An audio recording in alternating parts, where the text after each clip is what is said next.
Okay, dokie, beautiful people. It is time to get into the nitty gritty of the fantasy football season. If you're watching this, it's because you're a fantasy degenerate, meaning you think about fantasy all the time, just like us. You think about the NFL all the time, just like us, which means that is why here, July 8th in the USA, July 9th here where we are, you're thinking about fantasy football drafts. You're thinking about your home league that's going to draft at the beginning of September. And you're thinking about how can I get myself as best prepared to beat all of my friends. If that's you, then you're in the right place. And we appreciate you for being here with us. Let us know if you're in the chat. Like goal today is 50 likes. With your help, I think we can get there.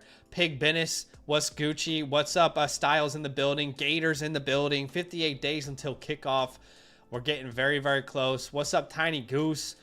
Gator says, anywhere here from the Northeast, I'm going to be moving to the West Coast out to Massachusetts soon. From the West Coast. All right, from the West Coast to Massachusetts. That's awesome, man. What's up, Master? Scott's here. Mike's here. Zeno, what's Gucci? What's up, Ethan? I appreciate y'all for being here with us. Again, like goal today is 50 likes. With your help, I think we can get there. All right, let's not waste any time. We are going to do a mock draft. Later on, we'll get to some real drafts, I think. And Badaki, if people want to join this first mock draft today, how can they go about getting in? Yeah, join our Discord. I'll put that link in the chat, as I'm not sure why the Nightbot's not working, but join our Discord. I'll put that link in the chat. That link is also in the description. Join or go to the land tab with the orange footballs and then go to mock draft. That's where you can join each and every mock draft, whether you're watching now or later. And keep in mind, if you're watching this now and you're saying, I want to get into a draft, this is the perfect opportunity for you to get into the draft. Because why? It's early in the off season. As we get closer and closer to the season, it's going to be harder and harder to get into a draft. Okay. So take advantage now, and I'll send that link out in 3, 2, 1. That link is out. I'm going to pick the 3 spot actually. All right. It is first come, first serve. Once again, keep that in mind. The roster settings, all that stuff real fast. There goes the Nightbot. Took a little bit to go there. But yeah, appreciate y'all for being here with us. Jennifer says, ready for the season. Me too. You love to see it. I'm not going to lie, Jennifer. Me too. Honestly, though, I'm not going to lie. Right now, what I'm thinking about the most is the college football game. I got a chance to play it yesterday. Because I got the early access. Yes, I'm. Is that only on PlayStation still, or what? Only on PlayStation, I think. I don't know. I mean, yeah, I specifically bought a PlayStation last year when it came out just to play the college football game. I'm ashamed to admit that, but it's true. But yeah, I played it last night, and then you get lost in time when you play that game, man. Like, it will feel like 20 minutes, and you look up and it's 5 hours, and you're like, oh, damn. Like, what have I done with my time? We have 1 spot remaining here. I'll put that link in the chat in case anyone in the chat wants to come hang with us. But definitely excited to play that once I get some work done today. What's up, Bobby J? Is this your guys' full-time career? Yeah, I mean, at this point it is, and that's at the moment, yeah. That's only really because of the support of our viewers. You guys. Yeah. Over on the Flock site, we'll do some trade questions here that people have submitted, but a lot of people becoming members and getting team reviews and obviously supporting us through the Flock site and sign up on FastDraft and drafting with us over there. It's something that we're building towards being able to support our family with, which is awesome. Shout out to you guys. Scott, appreciate you for being here. What's up, King? Welcome in as well. All right, so this is, just so we're on the same page, a 1 quarterback.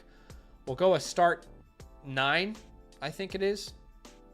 Yeah. 7, 8, 9, 10. This is a start 10. We'll go to start 9 for now. So 2 flex spots.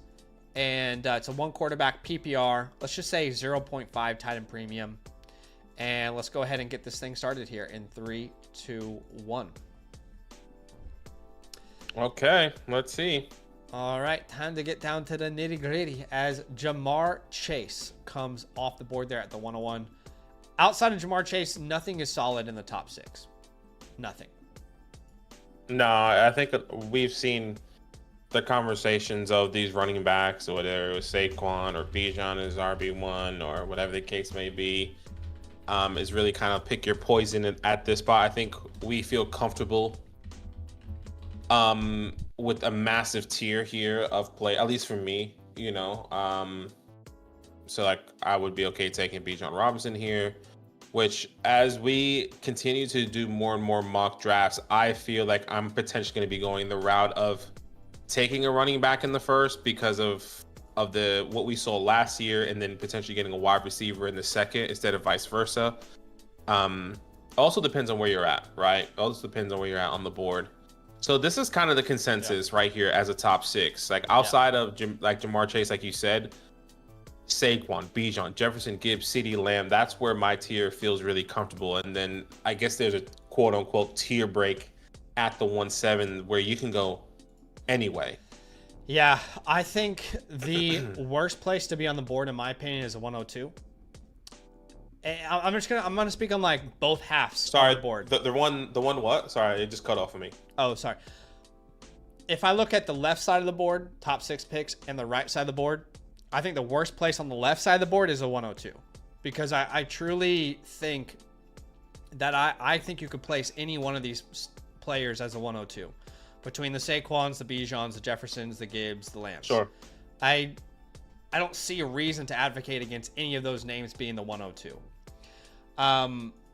And I don't really have a strong opinion on the second half of the board, but I guess it's a conversation that we can kind of open up to everyone. Yeah, maybe the second half of the board, the worst place you can be is a 107. Actually, that actually does make sense to me a lot now that I'm thinking about that. The 102, my least favorite place to be on the first 6 picks. The 107, my least favorite place to be in the second half of the picks.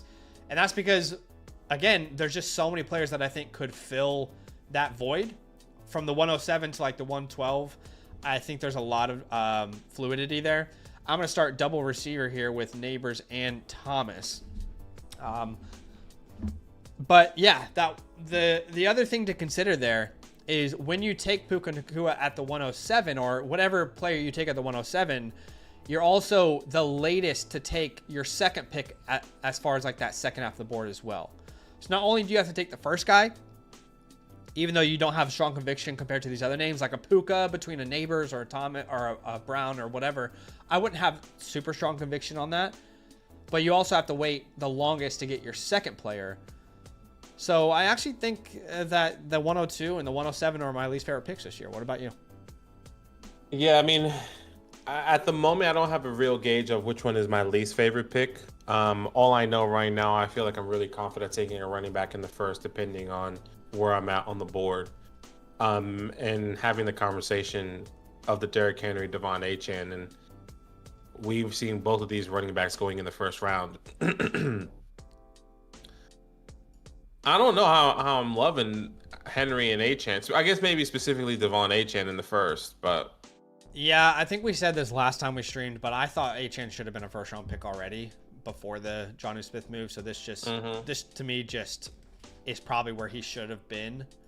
So I don't think it's outlandish. I mean, he had a legitimate chance to be the RB1 in fantasy football last year. If you look at his splits with and without Tua, and I know like right now, only a Sith speaks in absolutes, right? And I'm saying that because I feel like that is the summation of every comment section on anyone who produces fantasy football content. Everybody just knows that Tua is going to go down with an injury. Everybody knows it, right? Because every time I talk about any Miami Dolphin, every comment section is full of, we all know Tua is going to get injured. There's 100% chance Tua is going to get injured. There's 100% chance Tua is a problem because he's not going to stay on the field. But I think it's ridiculous. I think it's ridiculous because Tua has a good chance to stay healthy. I'm sure this is a conversation they're having weekly with him about how they can figure that out for his career. And if you look at it, he averaged 22.5 points per game with Tua healthy last year. I mean, he was on track for 6.6 targets with the healthy Tua. On a 17-game pace, we're talking 112 targets. I mean, T. Higgins had like around that amount of targets last year. So with Jonnu Smith being out of the picture now, I think it only adds fuel to the flame. But I think Achane should have been a first-round pick. He was my favorite second-round pick, and I'm kind of mourning that he's not going to be available there anymore. Yeah, I think it just depends on the turnaround there for me, because I think last time we saw Devon Achane go in the first, and then we saw Derrick Henry go in the second. Now, if we're not going to see Derrick Henry go in the second round, which at the moment looks very unlikely, I don't think Derrick's a lock for the first. You don't think so? I really don't think so. I think like I said this before. As we get closer, I think he's going to get a locked in. I think you'll see him less and less in the first because people talk about his age. So Right. It's always and that's fair. It's never ending. And what do people love? They love young players ascending. They love Brian Thomas ascending. They love Ashton Genty and the possibility of what he can be. They love the ascensions of Neighbors, Collins, London, McConkey, Bowers. So I think personally that there will be a drop in ADP for Henry. And if you look at almost every best ball tournament, he's not a first round pick. Best ball is typically there's typically gives you an indication of where the trends will go in these formats, like on Sleeper. So. And I mentioned this last time when we were on live, and if you guys were here before, I said if Devon Achane goes in the first, and I can get Derrick Henry in the second, and I can potentially start Puka Nacua, Derrick Henry, Malik Neighbors, Derrick Henry. I feel like it's the exact same outcome, but I already got my elite wide receiver one. Right. Because if you look at the numbers of last year with Derrick Henry, finished RB4, averaging 19.5 or 19.8 fantasy points. Devon Achane finished RB5, 17 fantasy points per game. But obviously, the big caveat there is Tua. The big caveat there as well, I'm pretty sure, is Devon Achane missed a couple games. So what if Tua is healthy? What if Devon Achane's healthy the whole time?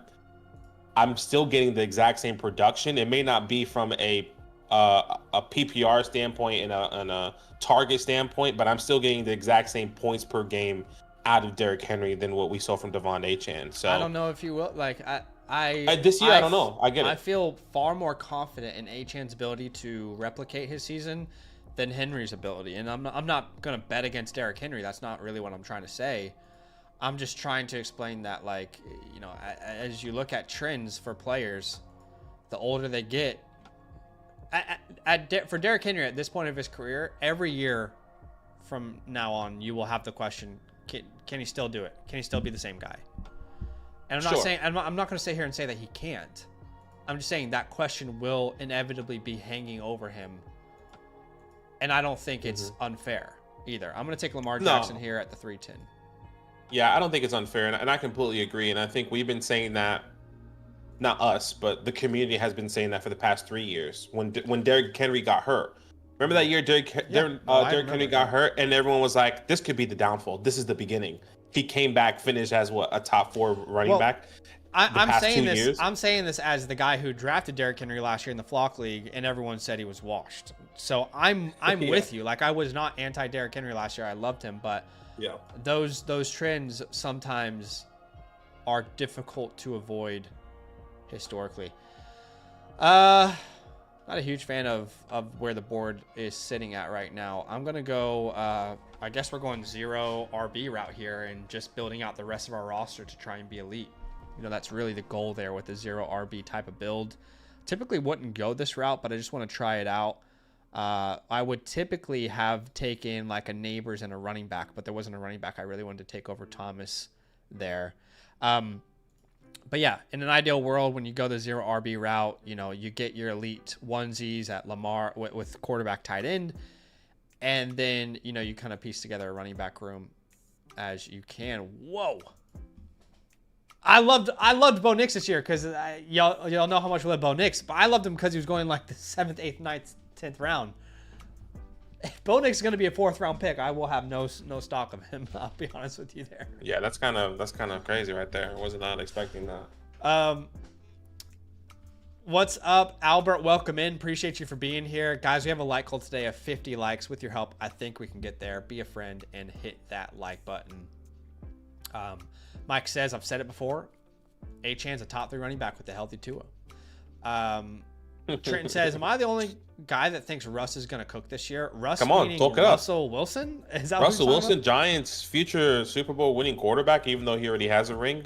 By the way, he won his Super Bowl at MetLife Stadium. Something special is happening over there already. Yeah, Yeah, I love it. You're not the only one. Cade says, I drafted Achan. Even a bum can get him the ball usually. That is typically very true. What's up, Josh? Welcome in, my friend. Yes, Gator, do your thing. Adam says, Henry is leading the pack this year. He wants that Adam Sandler movie. Guys, I think that clip was from last season. I think the clip everyone's talking about there, where he was on a talk show, talked about getting 1,000 yards. Correct me if I'm wrong, but I thought that clip was from last season when I saw it. But what's up, Sir Yeti? Welcome in. Giglamesh says I'm drafting at the 12, and I'm stoked about getting the Daniels Terry stack there, which is a nice outcome there with Daniels and Terry.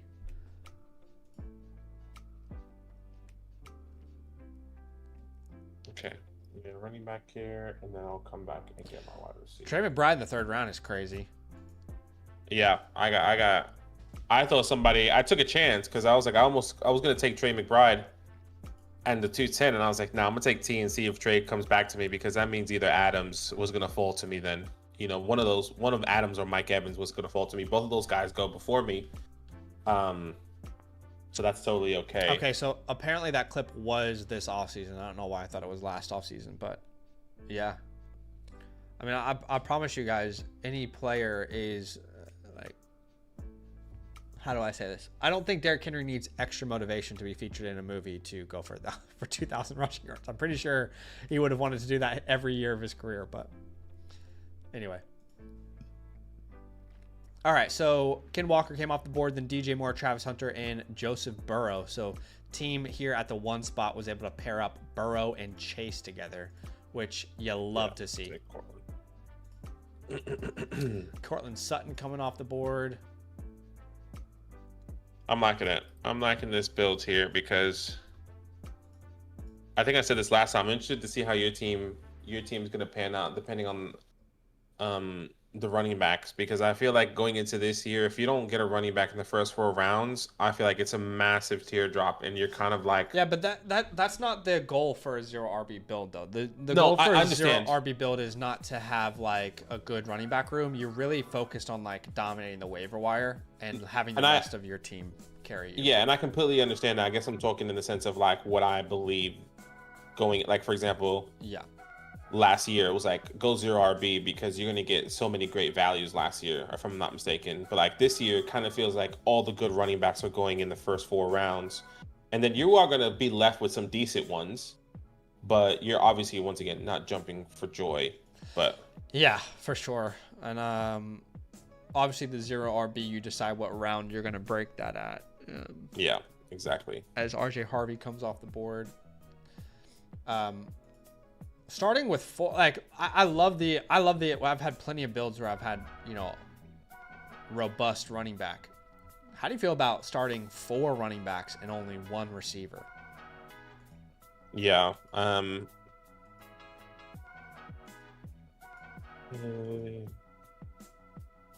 look. I'm not in love with it. I like to potentially get at least another wide receiver. Like I feel like going 3 and then getting, you know, if he would have taken George Pickens at the 5-6, that would have felt a little bit better. So it's not a route that I would be going there. What Randy did, but you can put him. He can play him in the flex. You know, we are gonna grab Quinshon Judkins here as our first running back at the 5'10". Mm-hmm. So Xavier Worthy off the board there. I love Judkins this year. I really do. I feel like he has such a clear path to opportunities. I know the offense isn't great, but I know I took him in the 5th round. You can get him in the 6th round a lot, and he just feels like he's going to be the affordable rookie running back because the offense that he's a part of, nobody wants a share of, which I actually understand, but this is perfect. Perfect. I was going to go back-to-back rookie running backs there. Grab the Ohio State boys. I couldn't be happier with this start, actually. Yeah, not bad. Not bad with toys. It's about as happy of a start as I could possibly ask for. All right, we're gonna see who's in the Bobby Boucher was the king. So is he going to do another Waterboy? Is that what I'm hearing? Is Adam Sandler putting another Waterboy together? That would be incredible. Is he? Obviously, we know he's doing the Happy Gilmore. Yes, yeah, right. That's coming out soon. Have you seen the trailers for it? No, I haven't. I'm just worried that it's going to be another thing Netflix tries to bring back. And, like, I loved Arrested Development, for example. And then Netflix tried to bring it back, and it was weird. None of the characters seemed right. They were all way older, and it just felt forced. I'm just concerned that could be the case, but doesn't mean it will be. Yeah. Again, appreciate y'all for being here with us. Do us a favor, hit that like button to show some love. Got a like goal today of 50 likes. With your help, we can get there. We are getting close. We're only 15 likes away, which is awesome. Tiny Goose says, do you like Judkins or Harvey better in year one? I am starting to get slightly concerned about the talk out of Denver with J.K. Dobbins. I'm not going to lie to you. It's definitely shaking my conviction a little bit. Haven't been able to do my projections just yet. Obviously, that's something that we'll do here in a couple weeks.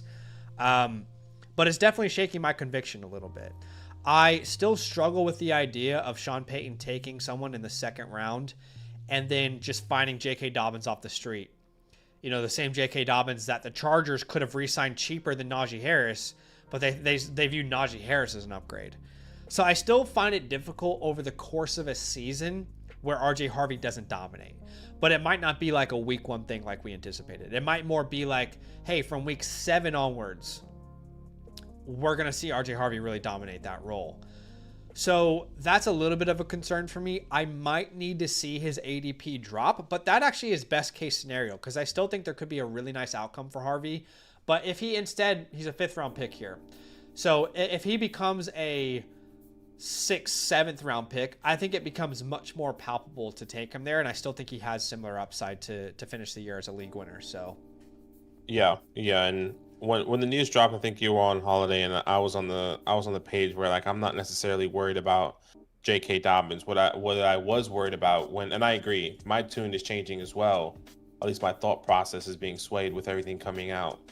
I think J.K. Dobbins, like the conversation I was having was, who is the veteran guy that they can lean in that backfield? It's not one. Yeah. Right. Obviously, you have Aldrick Estime, Jaleel McLaughlin, but no one else that is a veteran running back, especially if RJ Harvey hypothetically deals with fumbles or whatever the case may be. There's no one they can lean to.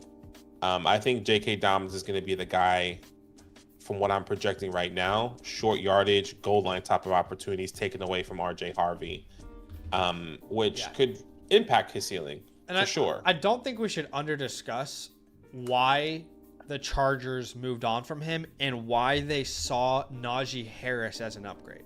Do you know what I mean? Because I think that's important. I think that tells a little bit of a story about their opinion of him. But I mean, you can see from the second half of the season didn't exactly have that same burst. I know he dealt with some injuries, but obviously we all love the J.K. Dobbins story. He was a great pick last year in fantasy football. I'm just not convinced that, you draft someone that high as in Harvey with Sean Payton and you don't have intentions for him to be a very important part of your offense. And, it's important to remember Alvin Kamara in his first season, he didn't have a tremendous amount of touches. He wasn't a 20 touch per game guy, but he was just so dominant because of the role that Payton had for him. Not saying that Kamara and Harvey are comparable as players, but it's an interesting conversation.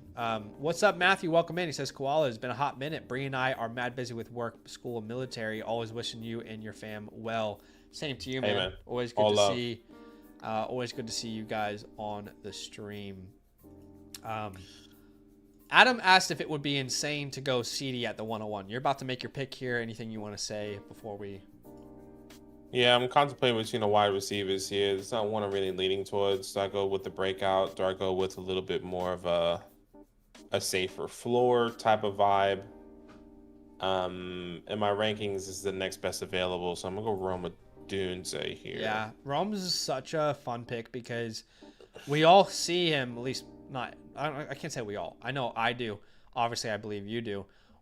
see him as like a true year 2 breakout, despite the weird situation he's in. But he's not priced in a unreasonable fashion. You know, No. in the 7th round, he's priced very well, I would say. But Adam asked if it would be insane to go CD at the 101. I can't tell you that it would be insane because none of us can truly predict from one year to the next. But I would 10 times out of 10 be going Chase myself. I mean, if you compare their seasons last year, we're talking 23.7 points per game compared to 17.6. It's a significant difference. And obviously we know, like, relying on Joe Burrow versus Dak Prescott and his health and his history is a more reliable, more sticky.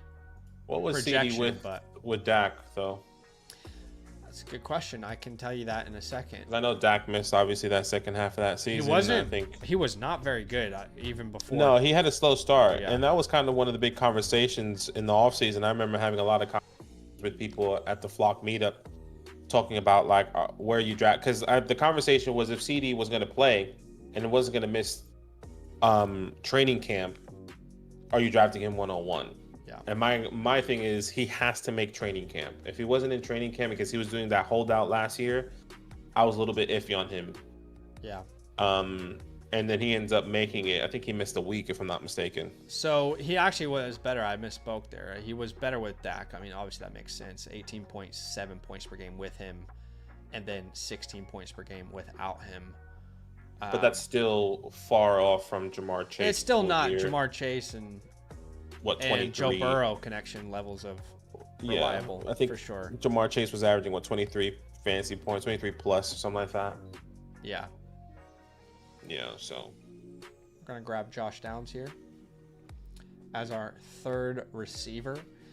I'm not gonna lie, I'm kind of obsessed with this build so far, but doesn't mean it's gonna happen in a real draft.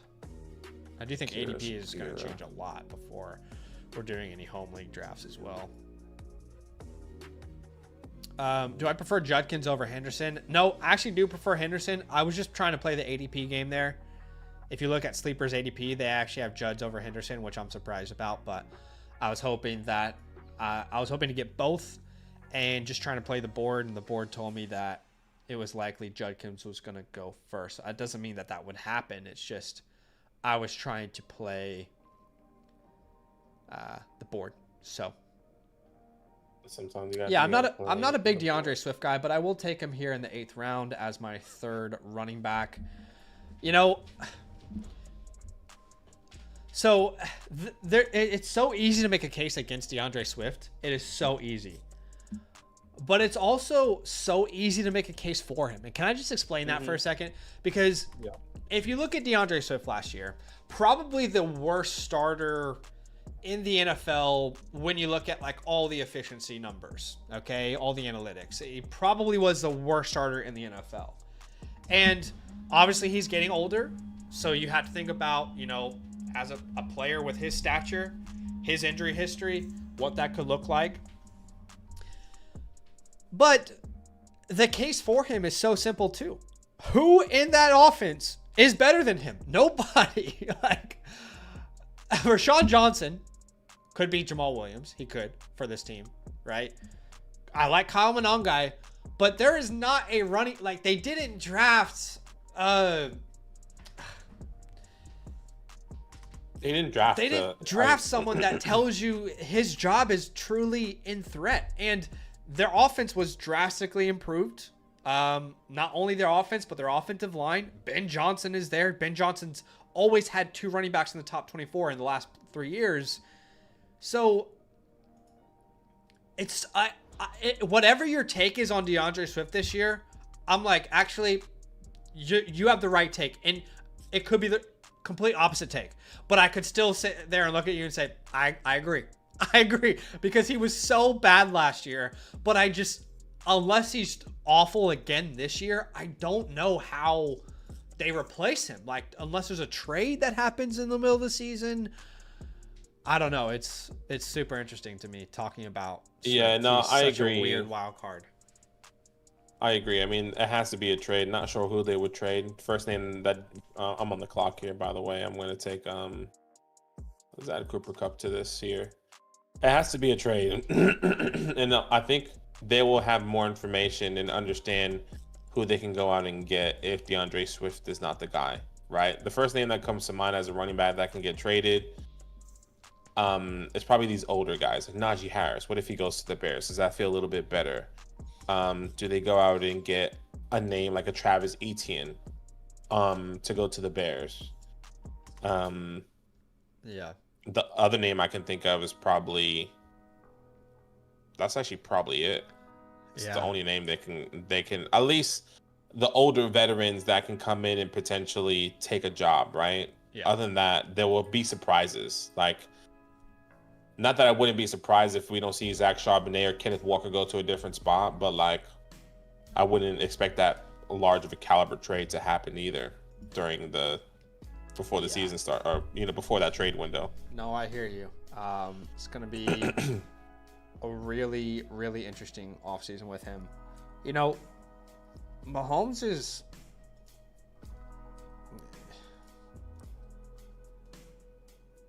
it's harder to be against Mahomes as the offseason goes.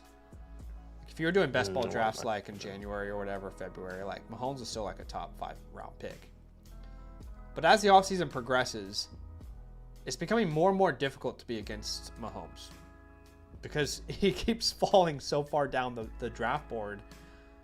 But obviously that's not the case in all like the best ball tournaments either, depending on the format you're playing in. But anyway, I just think that's going to be an interesting player to follow as well. What sort of trends we might see. What's up, Pig? Welcome in. Appreciate you for being here with us. Gator says, what type of split do you think Nick Chubb will get this year? You know what's so weird? Can I be honest? Like, the Nick Chubb signing in Houston makes no sense to me whatsoever. I want to be 100% honest here and saying I do not understand it.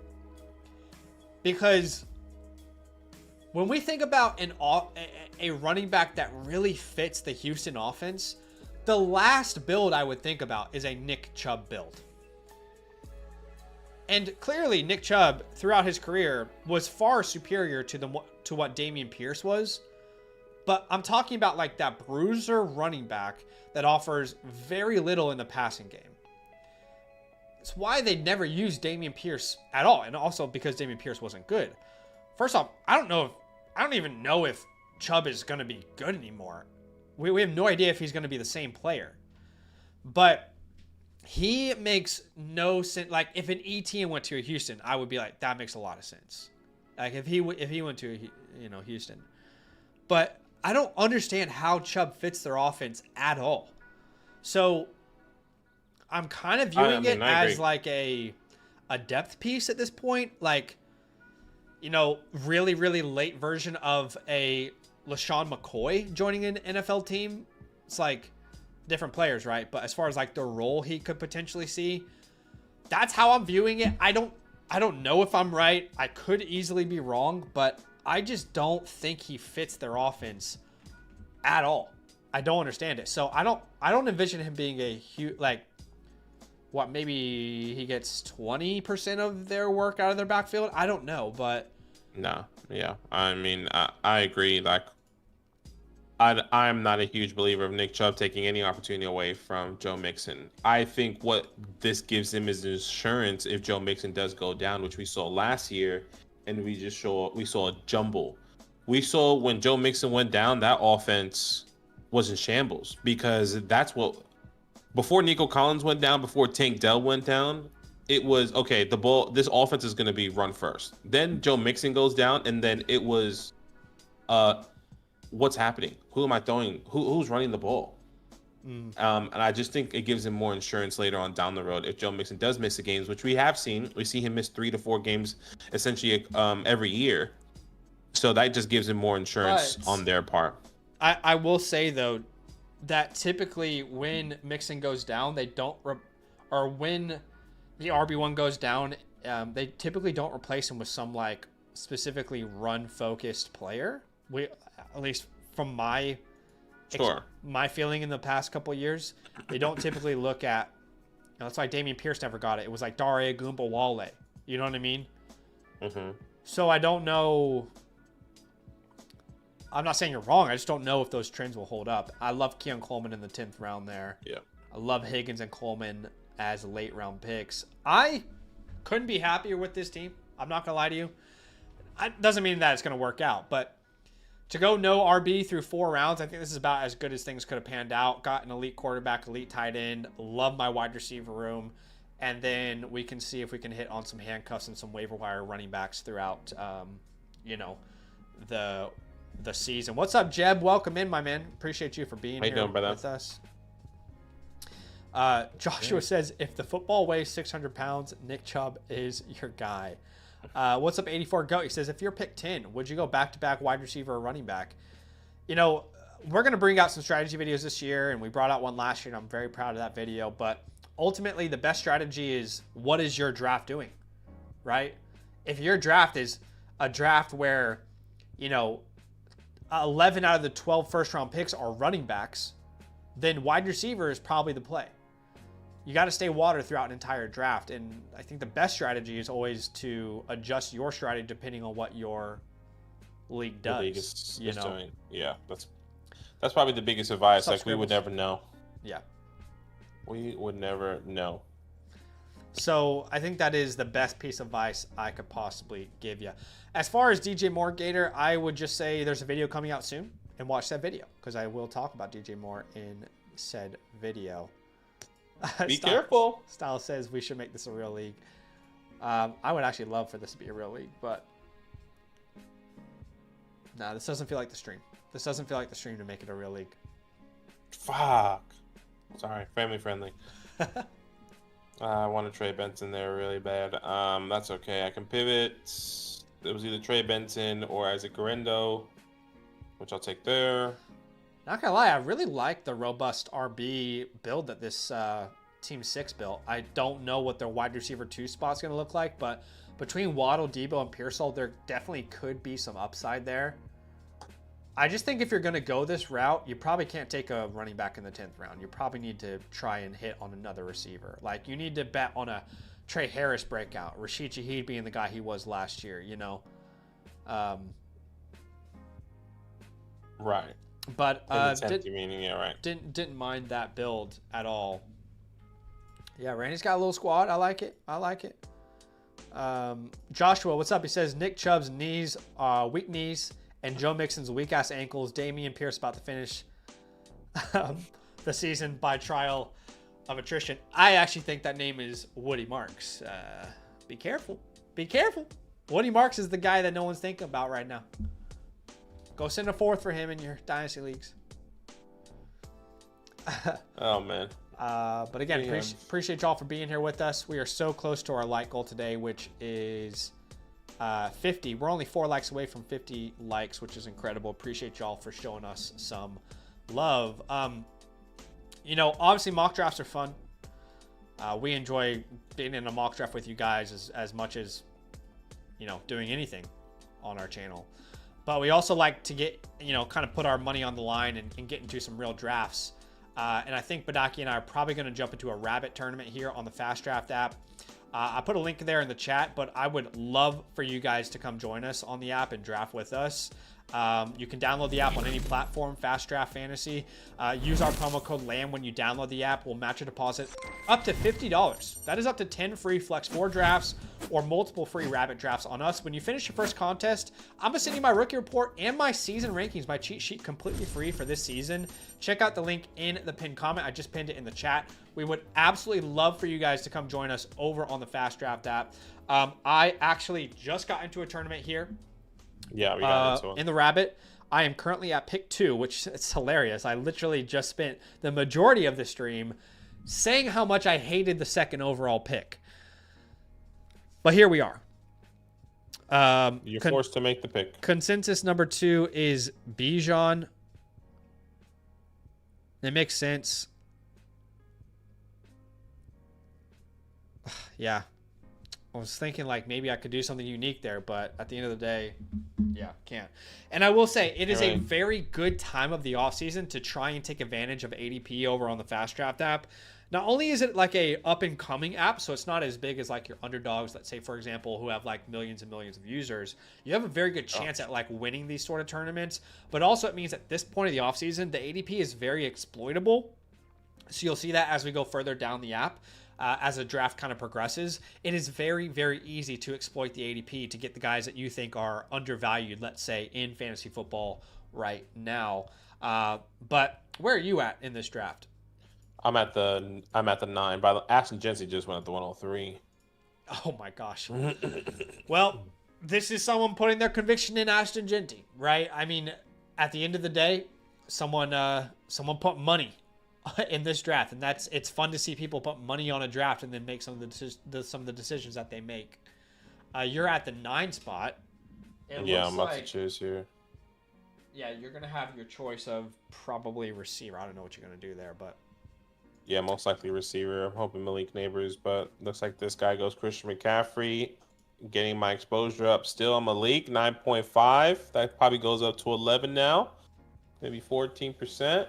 Yeah, and by the way, just a heads up for this tournament specifically, just so you guys know, I apologize, I don't have my stream deck set up right now, but there is no rake on this tournament, the Rabbit. No rake at all, which means you're going to get more and more money as a winner. 20-second clock, it's a start 8, 1 quarterback type of format.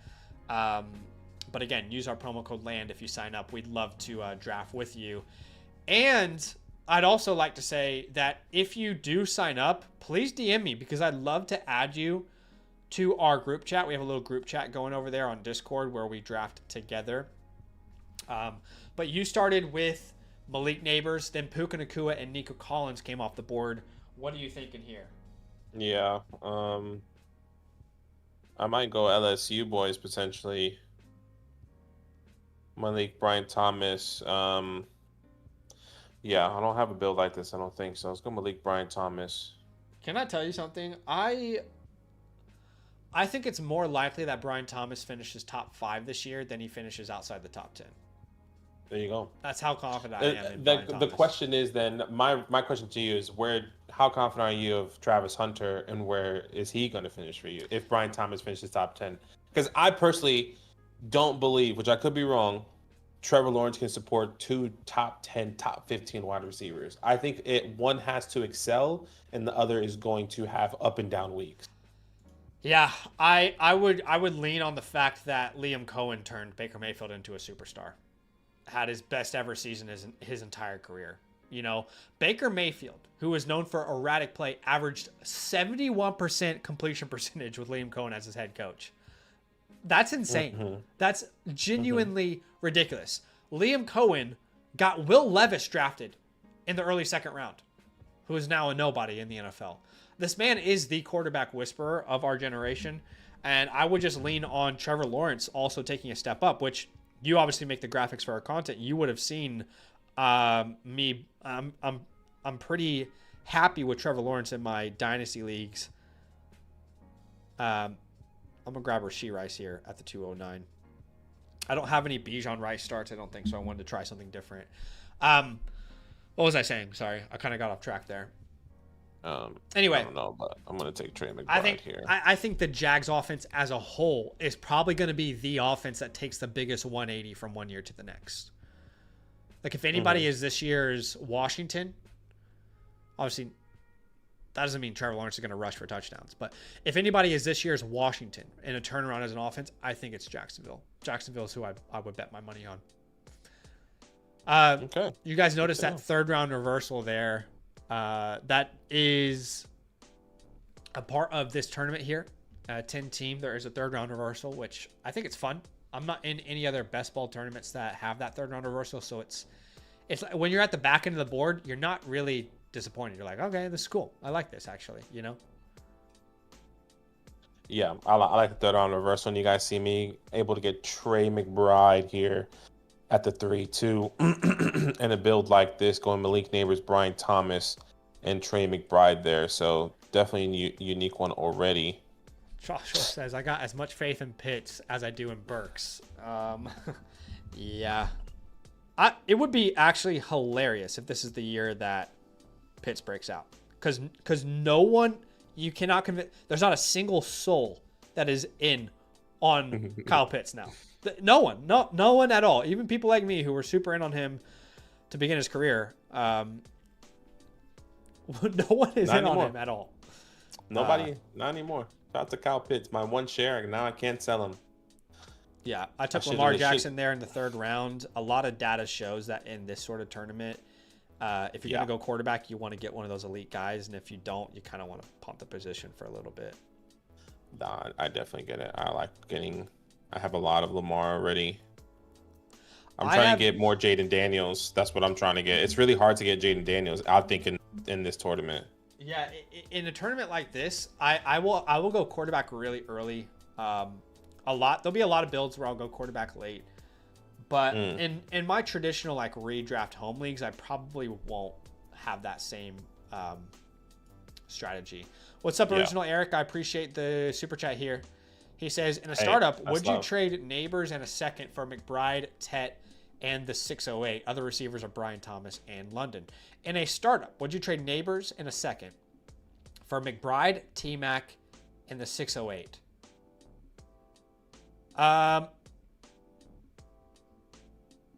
Is there any tight end premium in this league? Yeah, that was my question. What's the tight end premium, if there is one? Oh, Jaden Daniels on one right there. Okay, so let's pivot. 0.5. What is the starting lineup? Is this a start 12? Start 8? The 608 in like a startup is what, like a Chris Olave level player? So let's just say Chris Olave. Let's say McBride, T-Mac, and Chris Olave for Neighbors in a second. It's not an unfair offer, I will say.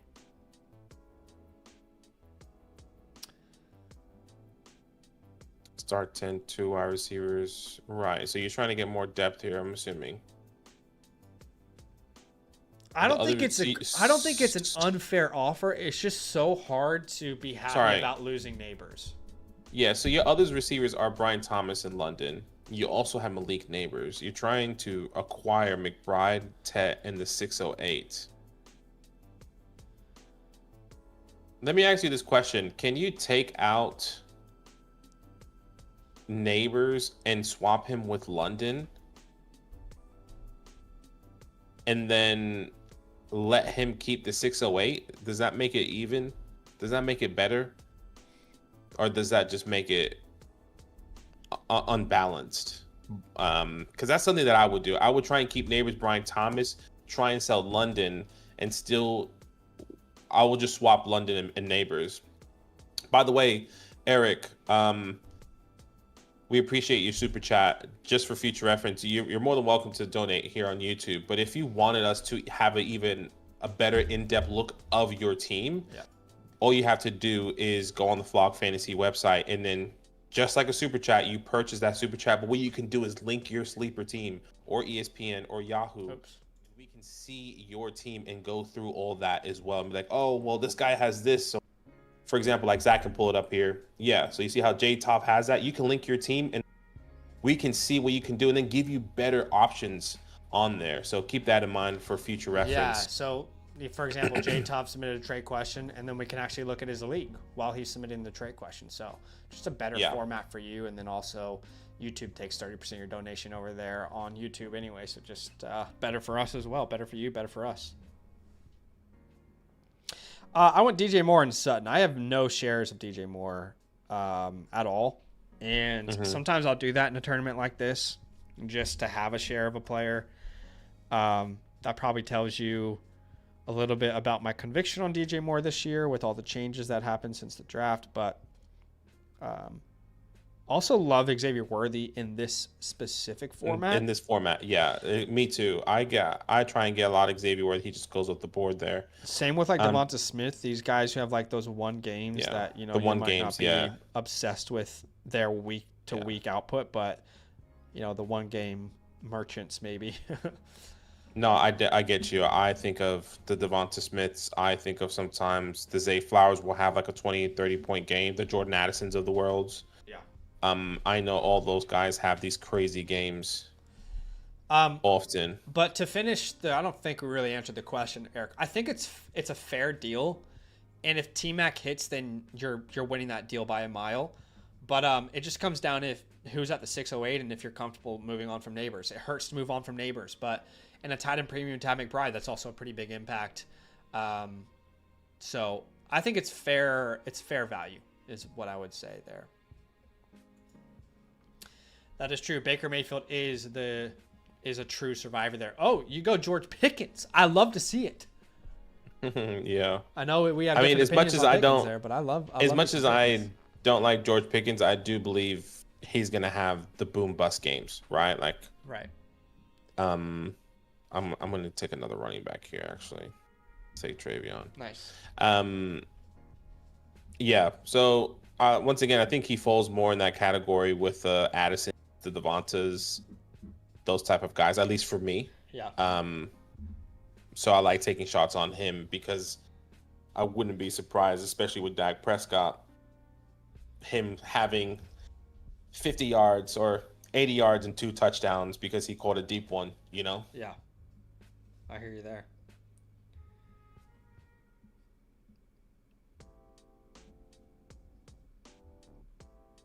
Fantastic. You're gonna see have you seen Jurassic Park already?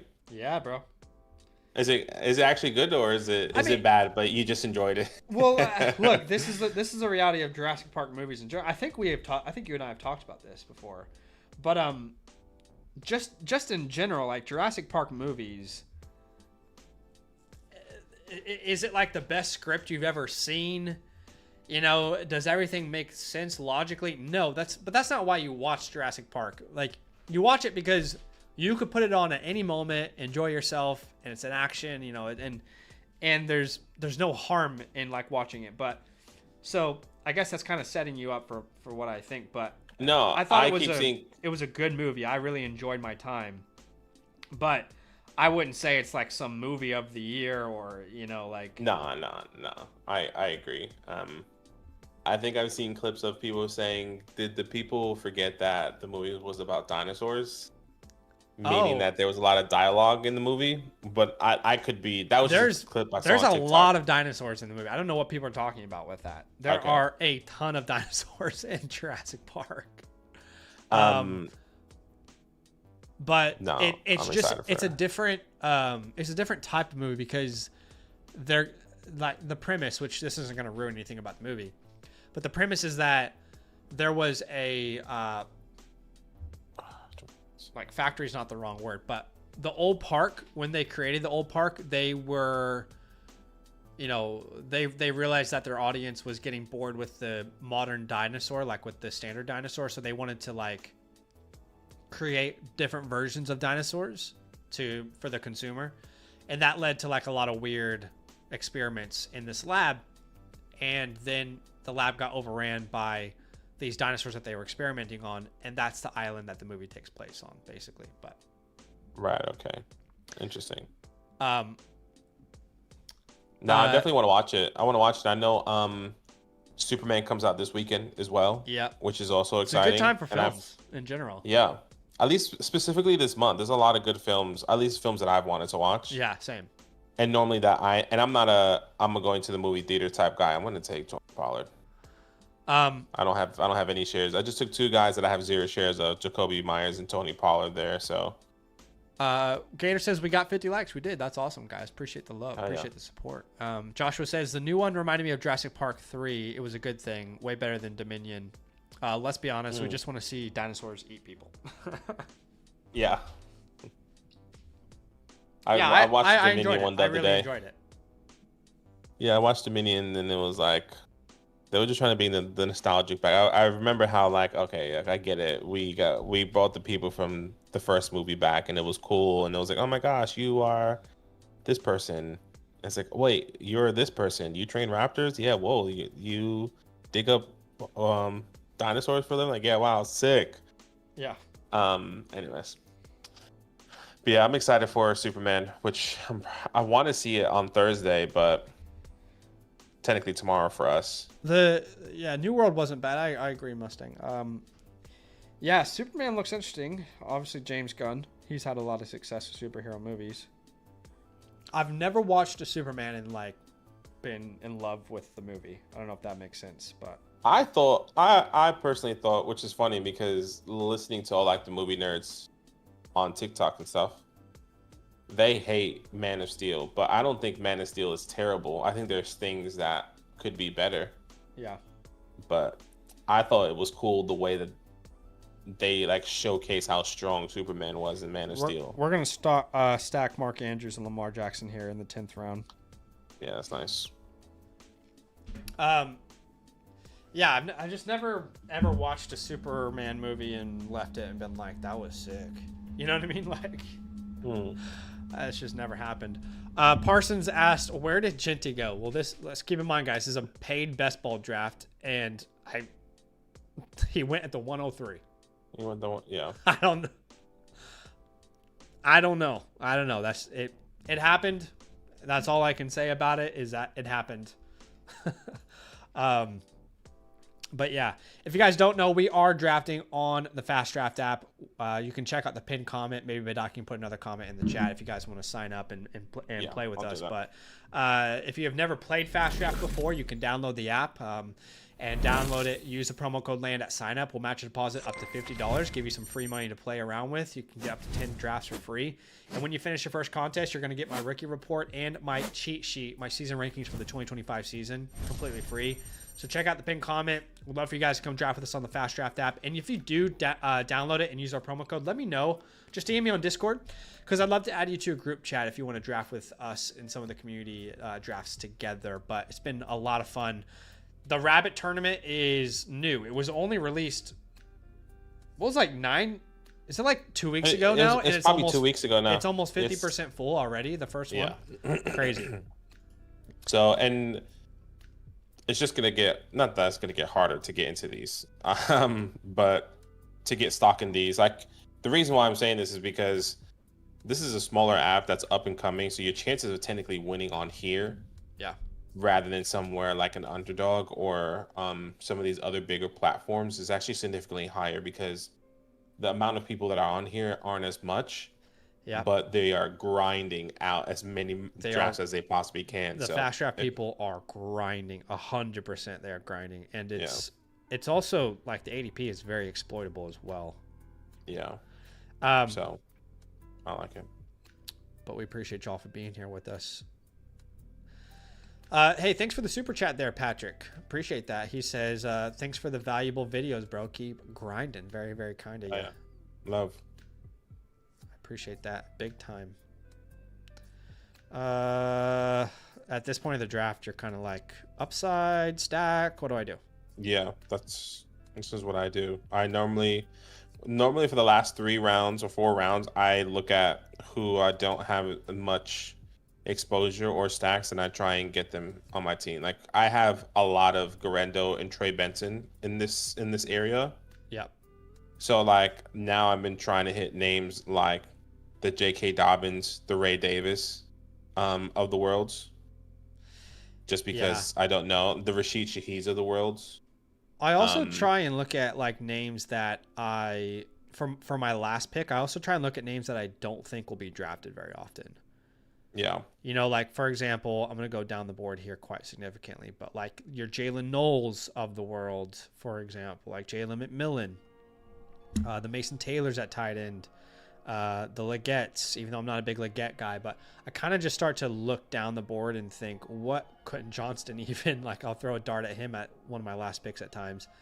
Just try and find some of those names that you just don't expect many people to have in their lineups and hope for some sort of blow up week. Yeah. Joshua says the fact that they are introducing Lex Luthor in the movie and making him a part of the movie makes it better immediately in my book. Yeah. Yeah. I'm not like a guy that knows enough about the DC universe. You know, I know like Luke, for example, knows everything about every universe for superheroes. Yeah. I just don't know any of that. I just kind of like watched the movie. I'm like, yeah, it was good. Yeah, they're good. Yeah. I know some of those words. Some of those words, yeah, exactly.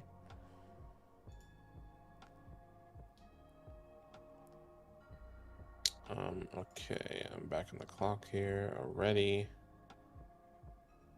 All right, let's go with Trey Harris.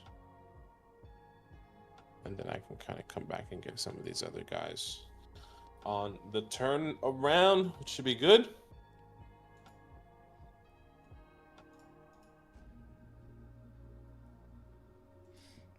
All right. Trying to keep up here. What is the next pick? Trey Harris comes off the board. Trey Benson. Really wanted Trey Benson, I'm not going to lie. He's my highest owned player. Although I do think Charbonnet is kind of a cheat code right now on the Rabbit. 100%. Because he's already shown us like he can do what we want Trey Benson to do. Do you know what I mean? Mm-hmm.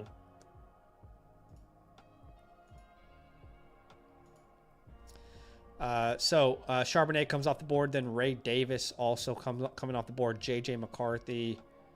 Just going to look at my next pick here.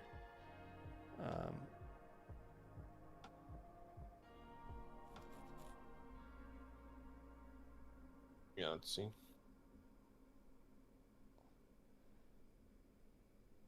It's funny because it's so obvious the players that I don't like in fantasy because I typically have 0% share of them, but I also hate when I don't have shares of like a player at all. Of players of you don't like, yeah. We're going to go ahead and secure whatever tight end Lamar Jackson likes. Okay? So we got Mark Andrews.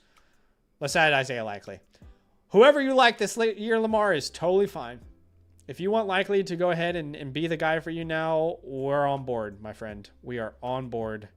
We're in there like swimwear. Yeah, I normally like to go to quarterbacks here, so. Gator says, I've barely done best ball drafts. If I do get into this, what's the best way to strategize? Man, that is the beauty of a best ball tournament. There is so many different ways to strategize. I mean, a lot of people look at like your week 17 and correlating certain matchups that you think are going to be high powered matchups to be a part of. Sorry, I'm making my pick here. Love me some Tank Bigsby. I'll take him in the 14th round there.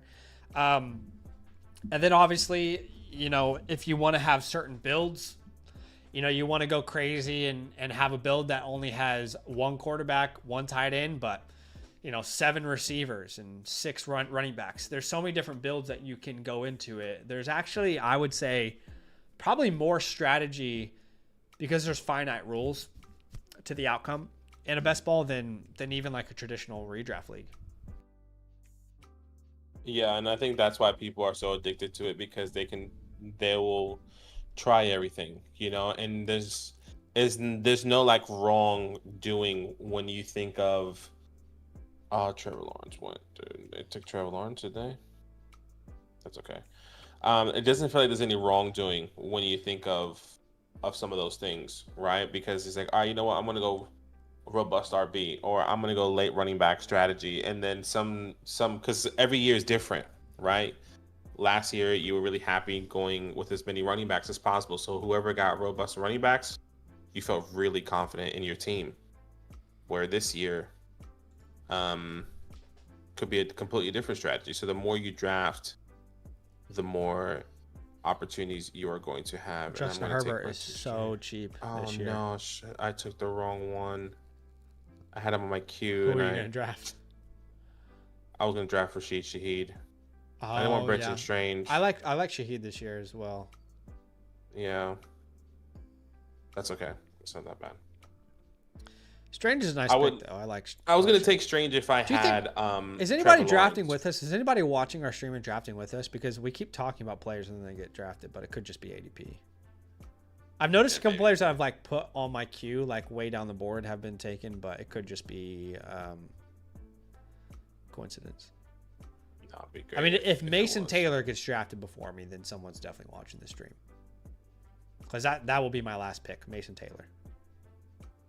We're about to find out. This guy's name is Buddy Guy.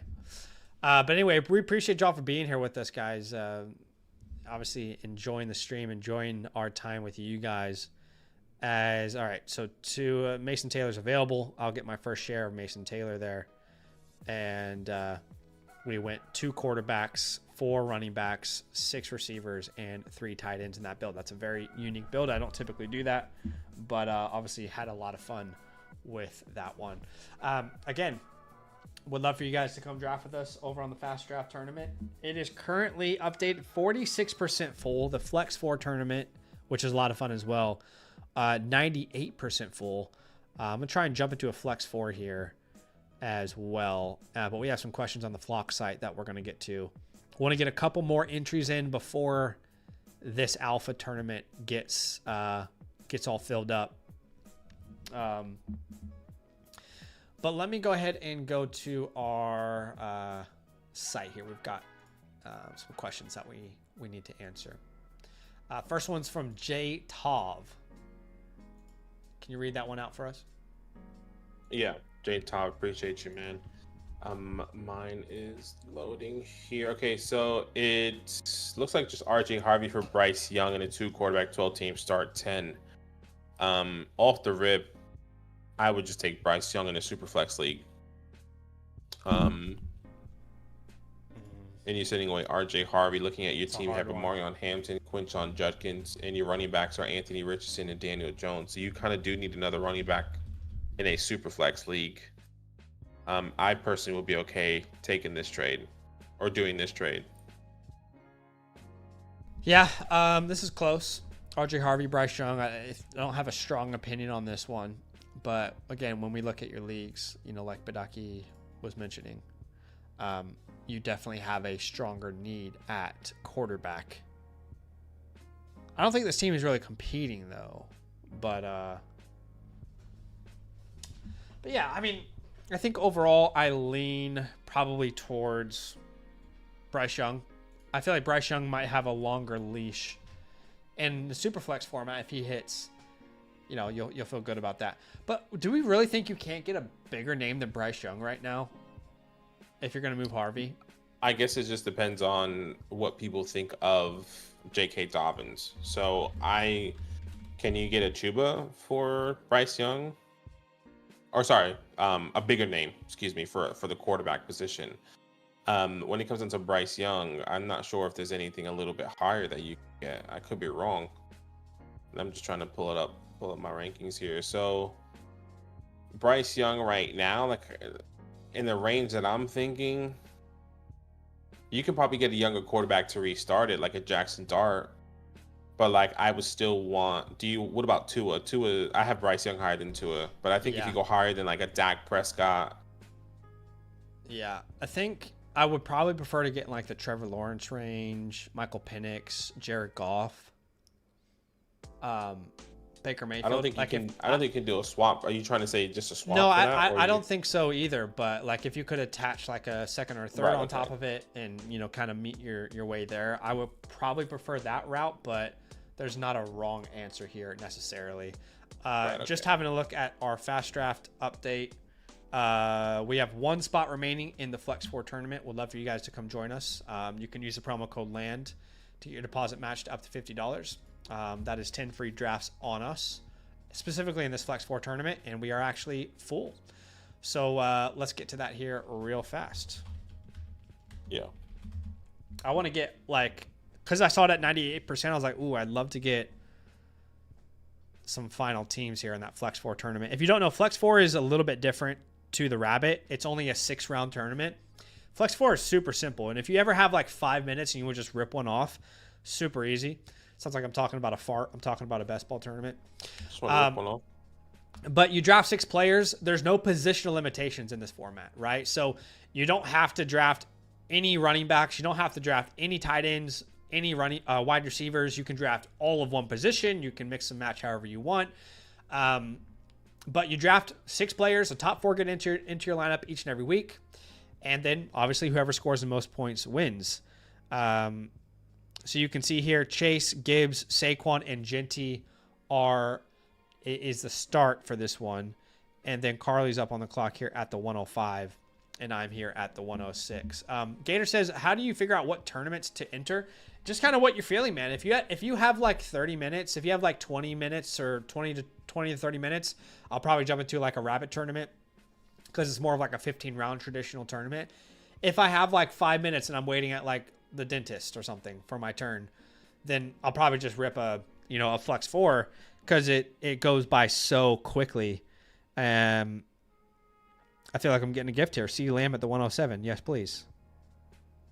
Yeah, I'm at the 110 here. So I don't think there's a wrong tournament to enter. And we'll go over the tournaments after this. I'll show you some of the other options I have as well. Yeah, they're pretty simple and straight to the point. They're Gator fans, so don't feel too over. It's just, I know you're probably looking at the app and you downloaded it and you're saying, I have no idea what this means. But just think of the first one as redraft. Think of, okay, I'm on the clock, sorry, as I make my pick. So I'm going to go Nico, Brian Thomas. I like that start. Yeah, I would just think of it as the Rabbit is a redraft league, or a redraft, but obviously high scoring. And then the same thing with the Flex 4, but the Flex 4, you don't choose a quarterback. Yeah, no quarterbacks are involved in the Flex 4. It's just that's all it is. Positions. But they also have other formats which we can dive into. Yeah, which we'll talk into. Yeah. Monroe CD start. I like that. Derrick Henry. See, Derrick Henry, this is what I'm saying. Like, I don't think he's a lock necessarily. Like, these best ball tournaments are typically indicative of what will come. He goes at the 205. Even if you think about like a 12-team perspective, that's still like the 203. But it's different every tournament, obviously. Yeah, it is different every tournament. So I think it just depends.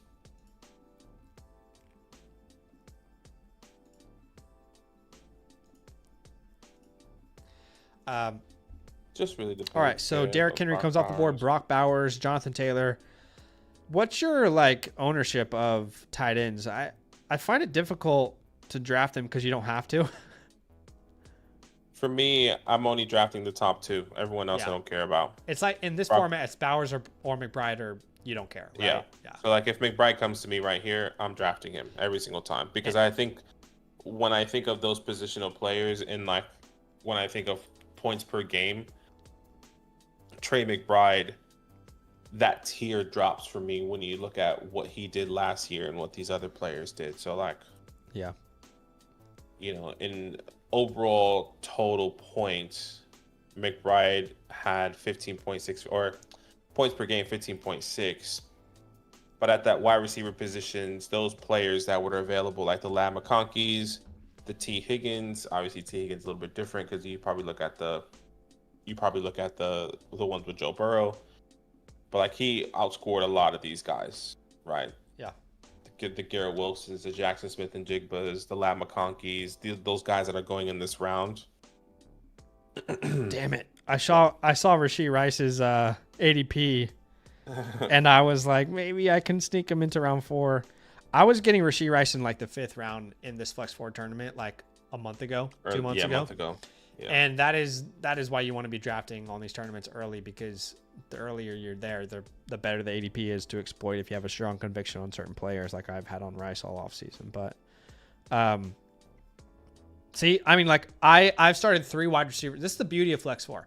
I've started with my draft 3 receivers, and I have no concerns. Not a single part of me is worried that I don't have a running back or a tight end, or I don't care. Only question I have to ask myself is who scores the most points every time I'm drafting here. Yeah. As T-Mac comes off the board. Tyreek is a great pick. I was about to snag him if I could. All right. Ooh, Devontae. Yeah. Thank you. We might be all receivers. This is kind of not what typically happens for me. Yeah, we're about to see who's going to fall to me. I really want Mike. I want Mike Evans or Terry here. Well, I know Harris is one of our followers, and I don't know if he's watching the stream or not, but he's at the 409. We'll see. I mean, there goes Mike right there. So unlucky. Yeah, it is what it is. Yeah. The Travis I think Hunter in ADP on this one is pretty crazy. Okay, cool. So I'll take Terry. I forgot I was on the edge, so it took him so fast. Yeah, you really like in the fast draft tournament with the 20 seconds on the clock. You really Yeah. have to use your time wisely. I'll probably go Alvin then. Terry and Alvin. Once again, those spike weeks for Alvin Kamara. We know any given week he can have these crazy games. Still finish pretty good, averaging 19 fantasy points per game last year. That's higher than some of these running backs that went earlier, obviously, with the caveats and asterisks of healthiness and playing games. But So we have started our draft 5 receivers. CeeDee Lamb, Amon-Ra, Lab McConkey, Adams, and Jameson Williams. Talk about weekly upside. Every one of these players could score 30 points any week. yeah, exactly. So I think that's the biggest difference when it comes down to something like this. But appreciate y'all for being here. Gator, what state are you moving to, and where are you now? I think he was in Massachusetts. I think and he's then he was moving moving to the West Coast. I thought he was moving from the West Coast to Massachusetts, but I could be wrong. Oh, was he? Oh, okay. I thought he was in or Las Vegas, maybe Nevada. He was in Nevada. I forgot. What I like to do with like one of these last picks is, of course, if there's a player that I just love, I'll take them. But if there's not, then I'll probably look for a player that I don't think many people will draft or many people have higher ownership of. Try and get a little unique. Maybe throw like a Travis Kelce, a tight end in there, an Etienne, which won't go in most of these drafts, a Golden, a Downs, a Debo. But this time there's just too many juicy players available. So should we finish this off with another wide receiver? Yeah, fuck it. All wide receivers. Family friendly. Apologies. Let's make Mike Boston, an admin. Massachusetts. About to make you an admin there, Mike. Mike is always active, isn't he? He says, I'm moving from Nevada to Massachusetts. Yes, so I can tell you that Massachusetts is ready to go for fast draft. Nevada's weird. Like we found out recently, we're learning a lot about this industry, but found out recently that because of all the casinos are there, the rules against like online, fantasy and best ball are very strict. But Massachusetts is in play, so you will be able to draft when you're in Massachusetts. Yeah, which is awesome. But anyway, I just want to quickly, like, for someone who's new to fast draft, like Gator, for example, just wanted to like quickly go through the options that you have here on the app. So the Rabbit is a 15 round, 1 quarterback, start 8 type of format. Okay, Flex 4, you just saw us do. The Origins tournament is specifically for rookies. And we were really pumping that tournament when we were in the middle of like April on the Dynasty channel. But this is where you can, it's the only best ball rookie only tournament around. But yeah, like for example, if I go to my portfolio, I'll show you an example of a best ball, of an Origins team that I have. So let's just see like Jordan James, for example. Let's say view teams. And then let's go Origins. Or let me just find an Origins here. Haven't done Origins in a hot minute. But this is an example of a draft that I ended up coming up with, right? Caleb Johnson, Trey Harris, Jalen Noel, Elijah. But it's all about the 2025 season for these guys. And with the bonus points, you can kind of change. Like if I had more confidence in Trey Harris, I wanted to give him like the 2 times bonus. I could do that if I wanted to, but I don't have more confidence in Trey Harris. If anything, what's happened this offseason so far makes me less confident in him. But those are your little boosters there. And then you also have the D-Up, but I don't really play the D-Up, but if you're into like IDP, then this is definitely the tournament for you. You draft 6 defensive linemen, linebackers, or DBs, and then the top 4 get entered into your lineup every week. But I might dip my toe into a D-Up to try and like see what it feels like drafting IDP, but anyway, We appreciate everybody for being here with us, and we won't be live tomorrow on this channel, but on the next day we will be live. But I want to just finish with these questions, Badaki, because the one that we answered didn't get submitted. Okay, yeah, that's fine. So let's finish with these trade questions for the day. J Tov, hey, we spent like quite a while answering this question, but our overall conclusion was it's fair value. The site just didn't give you the right timestamp. But overall, we agree that it's fair value, but we would rather try and like attach a pick to RJ Harvey and go out and go for like the Baker Mayfields, Trevor Lawrences, McCarthy's, Goff's, Penix. We'd rather go that route if we could. But overall, it's fair value, and your roster needs a quarterback for sure. We have another trade question here from Delage1717. It looks like they will be sending away a second, a third, Shuck, and Marvin to get back Rice, Kamara, Tyreek, and Strange. So I would have Rice and Marvin in the same tier in Dynasty for me. I don't know where you stand. Mm-hmm. But then looking at the rest of this deal, so for me, it's a wash. But looking at the rest of this deal, I can't think of a reason why you wouldn't prefer the veterans, right? Like Kamara, Tyreek, and Strange. I would prefer that package over a second, third, and Shuck. So especially if you're contending, I have no problem with that. It's a start 11. It's a bigger starting lineup. I would probably take the right side of this deal, but I don't know how you feel. Yeah, just thinking on it. For me, I would agree. It's a tight end premium as well. I wonder what the premium is. It's a 0.5. It doesn't really just make a big difference, but you're sending a second for Alvin. You're probably getting Marvin and Rice cancel out, and then Tyler Shook in a third for Tyreek Hill and Strange because of the tight end premium. I think it kind of makes sense. So I'm there with you. Like, let's get some of these veterans and see what you can do. And Tyler Shook, looking at your team, is fourth quarterback there. So why not? You have a lot of young veteran guys. Yeah. Or young rookie, so getting those veterans on your team can definitely help you there. So yeah. I like this trade for you. All right, we appreciate it. And then on tomorrow's Dynasty stream, I will just give you guys an update. We have not heard back from Strategy and Risky Amp, so what I'm going to do, Badaki, is probably just do their offline playbooks today. Yeah. But tomorrow on the Dynasty stream, we'll be on Dynastyland Football channel. We will see Jeb and Sly Knot. They both will have a live team playbook that we'll do, and then I'll just let T-Mac know if they want to upgrade, how they can upgrade as well. So that should be it for today. Love, fam. It was fun. All right, guys. We'll see you soon. Later.